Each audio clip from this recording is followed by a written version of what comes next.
But will the broader economic struggles cause him to put this issue aside and turn, in fact, to the growth of healthcare companies and healthcare stocks in your portfolio? Going to take a look at all of that right now with Jeffrey Kraws. He is the CEO of Crystal Research Associates.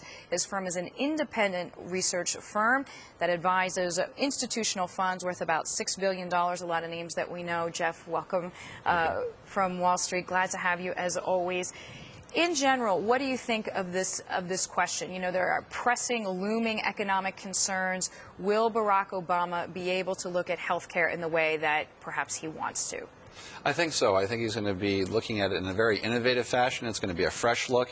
And he generally recognizes that in order to lower long-term healthcare costs, you need to increase the utilization of more therapeutically effective products. So I think that overall, for innovative companies, this is going to be very positive for healthcare. Let me ask you about a topic that has garnered a lot of media attention, and that is stem cell research. As we know, this has sort of become a politicized, if you like, issue. Is it likely that Barack Obama will send more federal funding into this area? It is likely, and it's also likely that he's going to lift some bans on research because there's many different types of stem cells. There's many stem cells companies out there that in fact don't do anything to do with embryos. So they're using cells that aren't the result of a fetus's death. So I think that he is going to be more innovative, more responsible towards this. And I think that as Europe has been, he wants to get the center of research and the center for innovation back in the United States, because it creates jobs and it helps people stay basically employed longer, and it helps his industry. Right now, you've got over 16% of GDP being represented by healthcare, and the economy is not doing well. So I think putting more money towards healthcare can do two things. It can create jobs, and it can also help lower the overall healthcare costs. What companies, if any, that you know about would be poised to benefit? On the stem cell side, certainly Aastrom Biosciences and Neuralstem. I think Neuralstem has got some really novel technology there. In the generic side, 67% of prescriptions written in 2007 were generic, and a greater volume than that were generic in 2008. So the large generic companies, certainly Teva and Mylan, stand to benefit.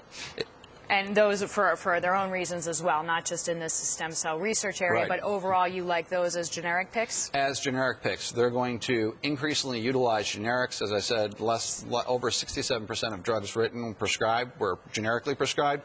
You're going to see that step up as the Medicaid and Medicare reimbursements step up. You're going to see the government getting more involved in mandating the usage of generic pharmaceuticals. Generic pharmaceuticals, with $70 billion going off patent by 2012, should see 6 to 12% organic growth each year. So it's a great place to be. Jeff, just on our screens for our viewers here, we have the three areas you like most. Generic drugs, which we're talking about right now, as you just highlighted there. Teva, which is an Israeli-based company. Mylan.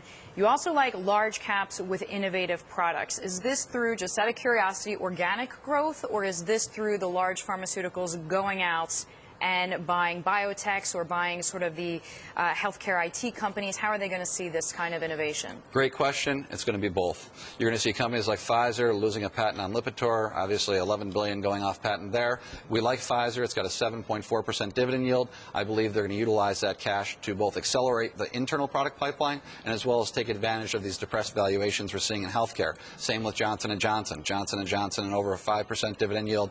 They have the resources. They have diversification in their pipeline, and they will likely reach outside themselves to help acquire products and companies as well. So generic drugs, large caps with innovative products, also healthcare infotech. What does this represent for those of us who don't know? Right.